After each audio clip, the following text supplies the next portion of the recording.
nahisemo kubategurira isomo ry'igiswahili. Ni isomo tugiye kuza kwibanda ku ntegeko, aho turaza kwerekana ngo umuntu ashaka gutanga itegeko mu giswahili yako yabigenza ate. Ubwo nicyo mu cyongereza bita imperative,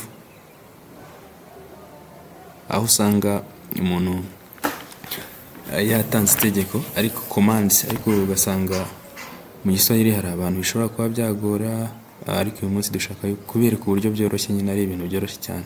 Inshinga rero ziri regular verbs mu giswahili ni inshinga zisozwa na a.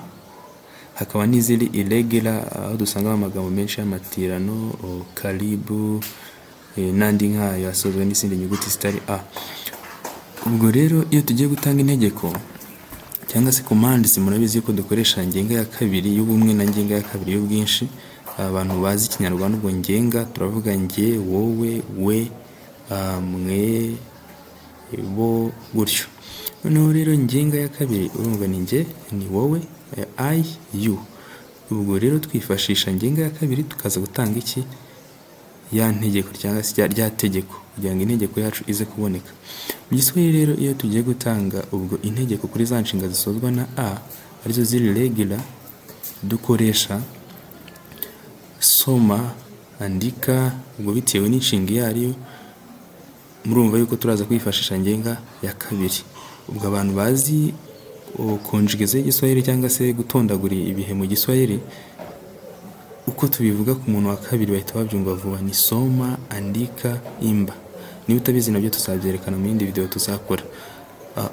Iyo bigiye rero aho ni mu bumwe, twakoresha ingenga ya kabiri tukaza gutegeka, ubwo ni soma, andika, ni soma, read, andika, write, imba ni sing. Soma ubwo ni soma, andika ni andika, imba nabyo ukavuga uti ririmba. Niyo tugiye mu bwinshi, ya a yari isoza kuri ya nshinga isozwa na a. Ya a isoza ihinduka e, tukongera akajambo ka ni. Ntuzasanga umuntu yanditse ngo someni akavuga ngo read all of you. Ubwo ni direct command, kuko dufite uburyo bubiri bwo gutegeka mu giswahili.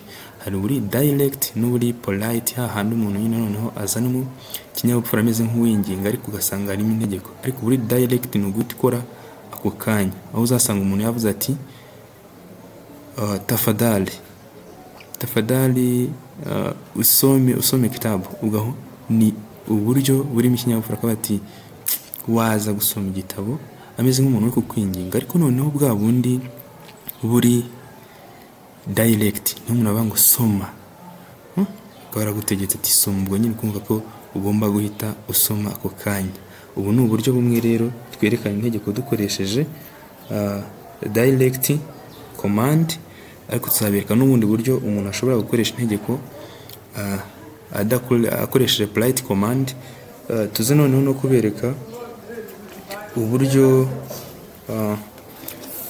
wakoresha integeko kuri monosyllabic verbs cyangwa se inshinga zifite umugemo umwe, nko kurya no kula, urumva harimo umugemo umwe, kufa, tuntu nk'utwo. Byose tuzabibereka mu yindi video tuzategura. Iri ni isomo rya mbere dukoze. Irindi nabwo tuzabereka uburyo wagenda umenya indimi zo muri ibihugu bya East Africa, Bantu languages, mu buryo bworoshye bitagoranye cyane. Niyo masomo tugiye kuzajya tubagezaho. Please like, follow, comment and subscribe kugira ngo tuzajye tubagezaho ibiganiro mu wa mbere babibonye. Ibihe byiza.